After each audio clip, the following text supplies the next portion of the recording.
विधान परिषदेचे विरोधी पक्षनेता अंबादास दानवे आपल्यासोबत आहेत। आज चंद्रकांत पाटलांनी जे वक्तव्य केलं त्यांचं असं म्हणणं आहे की कुठेतरी तुम्हाला सत्तेमध्ये यायचं आहे, मात्र तुम्ही अजित पवार, देवेंद्र फडणवीस, एकनाथ शिंदेंना कन्व्हिन्स करा। जर तुम्ही ते केलं नाही तर मुंबई महानगरपालिकेच्या निवडणुकीसाठी तुम्हाला एक माणूस सुद्धा मिळणार।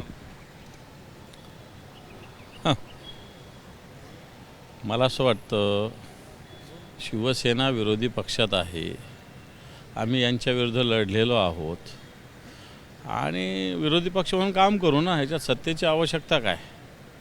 5 वर्ष थांबू, 5 वर्ष काम करू, पुन्हा जनतेत जाऊ, जनजागृती करू, यांचे सगळे भांडाफोड करू। कारण हे जनतेला फसवतातच ना। किती वेळेस फसवणार तुम्ही? जनतेच्या समोर लबाडी किती वेळेस करणार? एकदा करणार, दोनदा करणार। जनता काय बेवकूफ आहे असं समजण्याची गरज नाही। त्यामुळे मला असं वाटतं जनतेत जाऊन आम्ही निश्चित पुन्हा येणाऱ्या काळामध्ये ताकदीनं उभा राहण्याचा प्रयत्न करू। अशा काही तुकड्याची काही गरज नाही आम्हाला। मंत्री शिरसाट असं म्हणतायत की तुम्ही सर्व तडजोड करायला तयार आहेत, मात्र एकनाथ शिंदेंची मेहनत अमित शहा, नरेंद्र मोदींना माहिती आहे आणि त्यामुळेच ते त्यांना सत्तेमध्ये घेणारच नाही आहेत। हो, बरोबर आहे। मेहनत चांगली आहे त्यांची, गद्दारी केलेली आहे त्यांनी चांगल्या पद्धतीनं, त्यामुळे या मेहनतीची त्यांना माहिती असेल। आणि ज्या पद्धतीनं त्यांनी फसवणूक केलेली आहे, शिवसेनेची फसवणूक केली होती आणि नंतर शिवसेनेने त्यांना धडा दिलाच ना, आम्ही काँग्रेस राष्ट्रवादीवर येऊन, आणि मग त्यांनी त्याचा बदला म्हणून केला असेल। परंतु मला असं वाटतं राजकारणात एक सासूचे दिवस असतात तसे सुनेचे दिवस असतात। वैभव नाईकांना एक ट्विट करत बीडपेक्षा सुद्धा सिंधुदुर्ग जिल्हा कुठेतरी एक भयानक असल्याचं म्हणले।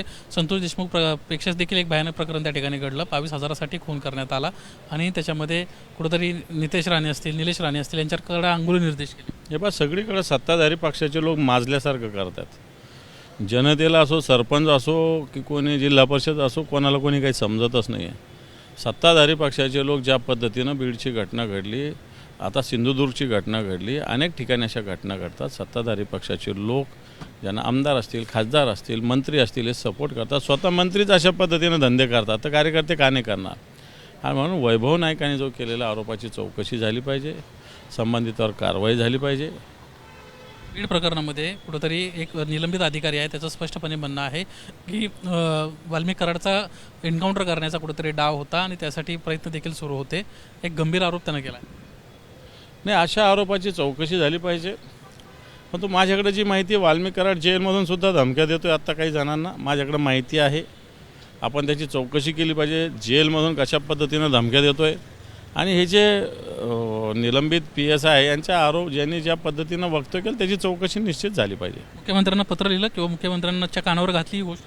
नाही, मी आता हे ऐकलं आहे, पुन्हा माहिती घेतो ना, फोन लावून विचारू ना त्या अधिकाऱ्याला, त्याला काय फरक पडतो? विचारून घेऊ एकदा। वाल्मिक कराड धमक्या देत आहेत जेलमध्ये, ते मला माहिती आहे। मला लोक भेटले 2 की त्यांना अशा पद्धतीनं काही विषयावरून, आर्थिक विषयावरून फोन केल्याचं मला भेटले स्वतः लोक। वाल्मिक कराड स्वतः फोन वापरतायत? वाल्मिक कराड स्वतः फोन वापरतात। ज्यांना फोन केला ते लोक मला भेटले। ऑडिओ रेकॉर्डिंग दिलं तुमच्याकडे? नाही, रेकॉर्डिंग नाही, पण त्यांनी मला सांगितलं की आम्हाला फोन आला होता, अशी धमकी दिली म्हणून। SP सोबत बोलणं झालं का? नाही, अजून नाही, मी जरा माहिती घेतो ना टोटल। पण मला ते लोक भेटले की आम्हाला जेलमधून वाल्मिक कराडांचा असा फोन आला होता। कोणत्या प्रकरणात? ते नाही सांगत मी, ते कशाला विचार, त्यांना कशाला त्रास। एकंदरीतच गंभीर प्रकार पाहायला मिळतो जेलमधून अनेक वेळा असे फोन। गंभीरच आहे, ते गंभीरच आहे। परंतु हे मला प्रत्यक्ष ज्याला फोन आला होता त्या व्यक्तीने मला सांगितलं। हा विषय कधी मांडणार आहात तुम्ही? कारण की अशा पद्धतीने जर आता जरा डिटेल्स अजून आता काल परवाच माझ्या कानावर हा विषय आलेला आहे। निश्चित पुन्हा मी याच्यातल्या संबंधित सगळ्या यंत्रणेशी बोलतोय आणि निश्चित रीतसर तक्रार करू। असा आणखीन कुठं महाराष्ट्रात प्रकार काय आढळतोय, कानावर येतोय असं काही? मला हे वाल्मिक कराडचं कळालं, संबंधित ज्याला फोन आला त्याच व्यक्तीने मला सांगितलं। सर, आपल्या जिल्ह्यातली एक बातमी सध्या प्रचंड चर्चेत आहे, तुमचे सहकारी आहेत त्यांच्यामध्येच कुठेतरी वादाची ठिणगी काय विषय नाही तो। आपण पाहतोय या सगळ्या विषयासंदर्भामध्ये, चंद्रकांत खैरेंच्या विषयासंदर्भामध्ये बोलण्यास अंबादास दानवे यांना नकार दिलेला आहे आणि ते या ठिकाणून निघून गेल्याचं आपल्याला पाहायला मिळत आहे। कॅमेरामन अजित शिवतरकर, निलेश बुदावले, ABP माझा, मुंबई। ABP माझा, उघडा डोळे बघा नीट।